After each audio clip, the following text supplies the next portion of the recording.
Usapho lwakwaMehlo eSydney eGqeberha lukholelwa ukuba umdlalo wemfonomfono uHangman ukhokhelele ekubeni intombazana yalo izibulale ngokuzixhoma. Kungawo Mehlo neminyaka eli-11 ubudala nofunda kwisikolo samabanga phantsi Sydney ufunyenwe ezixhomile egumbini lakhe lokulala ngoMvulo. Umakhulu wakhe unontombazana Mehlo nobehlala naye uthi besaphuma imizuzu embalwa esiya evenkileni. Uthi ukubuya kwakhe uve isijwili somnye umntwana wakhe nobezokutyela ikhefu kweli khaya. Uthi uthe akungena wagangwa ngeendaba zokuba ukungawo uzixhomile. Unam ebedlala apha ngaphandle kweyadi nokhazini wakhe lumncinci na 5 years. Mane bengena ke baphinde baphume. Mna ndibukela iTV elaa xesha. Kwalile ethubeni bangena bobabini banyuka bokuhlala pha phezulu. Lo mncinci wangena kulaa room yam, main bedroom. Yena wangena kulaa room yabo. Ndaphuma ndakhwaza ndisaya my friend ndaphuma ndahamba. Ndaya my friend umakazi wakhe kulapha kwiparking senetshoma ke emotweni. Ndathi mihla ndisaphuma ndiya my friend ndahamba. Xa ndibuya back lo na 5 years uzebaleka kumba. Mama mihla uyakhala uwegeyitini. Unampuma igazi ngomlomo uthi ndizobontwana. Ndirashe xa ndifika babesika abamelwane apha egeyitini kumihlali ke uzama umphakamisa. Ndibuza kwenzeka ntoni athi umihlali unam. Ndibaleke ndiye erumini kulaa room sebhek le ndawo ndiyafika nasi lana intambo nasi ibhanti legawuni yajinga efestireni yena sewe phantsi. uMehlo uthi ulwazi malunga nonobangela okhokelele ekusulekeni komzukulwana wakhe ulufumene kubantwana bangabahlobo bakakungawo.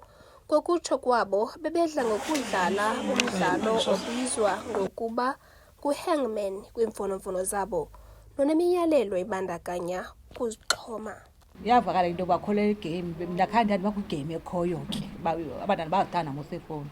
Caba ke bedlale loo game ke wayibona ke kuloo fowuni ke wayenza.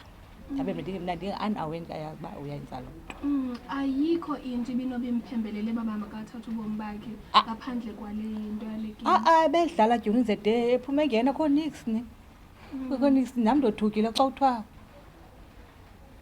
and laa nto yenzeke short bilixesha elincinci khawulezile. Umama kakungawo uNombulelo Mehlo noxelenga kuGompo nozeebhabha akuva ngesehlo uthi uxhelekile.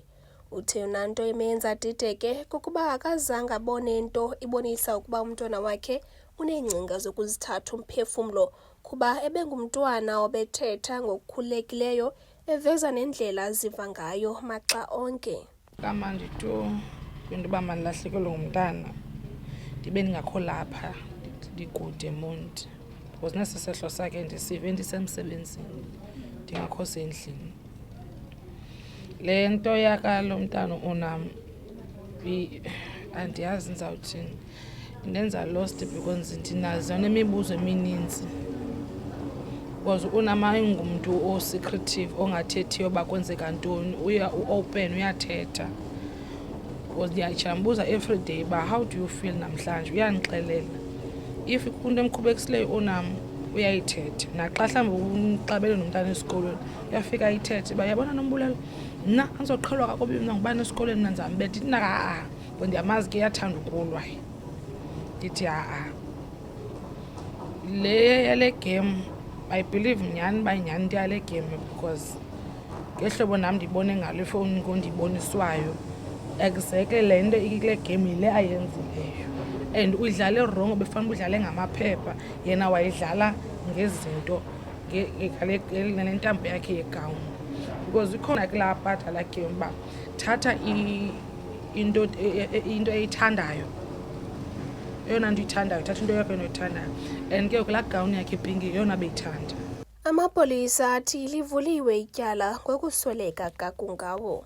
The South African Police Service can confirm that an alleged suicide of an 11-year-old girl took place on 22nd of June at about 16:55 at the home in Pancras Street in Sydenham, here in Gqeberha. According to an aunt living on the scene, the girl was found hanging from the burglar proofing in her room. She was rushed to hospital but was declared passed away on arrival. Further detail about the case cannot be supplied as part of an active investigation, An inquest case was opened and is being investigated by the police in Mount Road. Lo mfundi webanga lesithandathu nosapho lwakhe luthe bekrelekrele nothando nobubele uza kubekwa kwikhaya lakhe lokugqibela ngomhla wesine kwekhala. Iindaba zeMpuma Kapa TV, nguSisipho Mduki, eGqeberha.